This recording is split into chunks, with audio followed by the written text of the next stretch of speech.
More news now from Norfolk, Suffolk and Essex. The bodies of two Norfolk-based soldiers killed on duty in Afghanistan this week have been flown back to Britain. Trooper Christopher Whiteside was 20 years old. Lance Corporal David Dennis was 29. Both men were serving with the Light Dragoons based at Swanton Morley near Dereham. 3 servicemen from the regiment have been killed in Helmand Province in just over a month. Their bodies arrived back at RAF Lynham in Wiltshire this lunchtime. A senior policeman from the Essex force has appeared in court accused of fiddling expenses. Chief Inspector Jonathan Baldwin appeared before magistrates in Ipswich accused of fraud. Charge details say that he allegedly made false mileage claims between December 2007 and March 2008. While based in Chelmsford, he was released on bail until next month. The funeral has taken place of Liam Fairhurst, a teenage cancer sufferer from Cambridgeshire who raised hundreds of thousands of pounds for charity. 14-year-old Liam died last month at his home in Soham. He worked tirelessly to raise money after his best friend died from cancer. He met the Prime Minister and received numerous bravery awards. Rhiannon Mills reports. Dressed in brightly coloured clothes, this was a day to remember a teenager who always stood out. For 4 years, Liam Fairhurst had bravely fought cancer, his main focus raising more than £320,000 for cancer care. Today, hundreds watched on as his coffin left Newmarket's Roman Catholic Church. Carried by his parents' colleagues from the Met Police, they asked everyone to think of the happy times. I'm actually wearing a pair of socks that Liam gave me. They're holy socks with sheep and goats on them. It is a very sad farewell and a very tragic farewell to such a young person. But as he showed us, we can, even in the face of such trials, be joyful. That's what he showed us. That's why he inspired us. That's why he's been such an inspiration for so many people.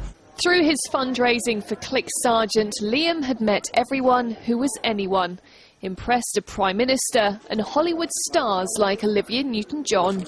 He even won over a hard-nosed TV panel in his quest to raise even more money. I'm here today to pitch for £50,741 and 10p.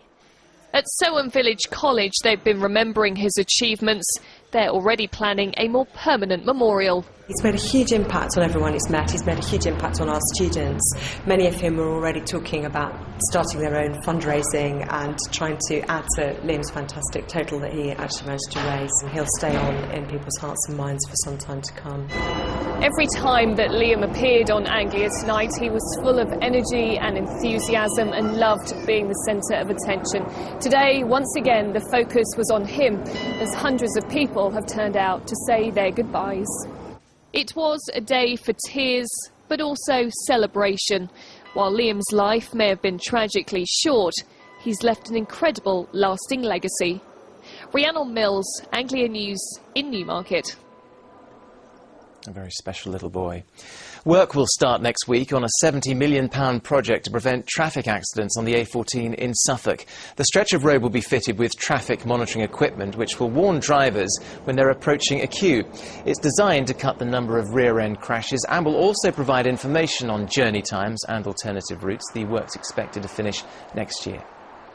It's emerged people in Norfolk and Suffolk are paying 36% more than people in Essex for their water, despite having exactly the same supplier. Essex and Suffolk Water say it costs more to supply some customers, but one Labour MP says he wants a regulator Ofwat to step in and make things fairer. Here's Martin Stew. Barry True from Scrapbury near Yarmouth loves tending to his ducks. They provide him with fresh eggs, and all he has to give in return is a bit of love and a bit of water.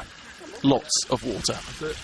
So when he discovered he's paying much more for his supply than people living in Essex, despite using the same company, he was horrified. They sent this wrong pamphlet out, and this one is for Essex. So basically Essex get it 36% cheaper than us. And to my shock, the water actually comes from Norfolk. So I don't think that's right at all. Per cubic metre, Essex and Suffolk Water charge those in Essex 99.9p. In Norfolk and Suffolk, customers pay 135.8p. Because water companies effectively work like monopolies, Barry has no choice but to foot the bill. Now Yarmouth MP Tony Wright is calling for the industry regulator Ofwat to do more. People under the Suffolk, Essex and Suffolk Water Company have got no option but to get their water from them, so they can't even shop around. At least with an insurance company you can shop around, and quite clearly in this particular case I think Ofwat and Essex and Suffolk Water have got it wrong. Essex and Suffolk Water say the charges are proportionate to infrastructure costs. In Suffolk we only have 250,000 people to pay the bills, and in Essex we have 1.5 million. Therefore, it's more expensive to provide water to Suffolk than it is to Essex. Discrepancies in fees aren't isolated to this case. Across East Anglia, bills vary greatly. The most expensive supplier is Veola Water East, formerly known as Tendring 100. Its average bill this year is expected to be around £176. Anglian Water, Essex and Suffolk, and Veola Water Central, which used to be Three Valleys, are slightly less.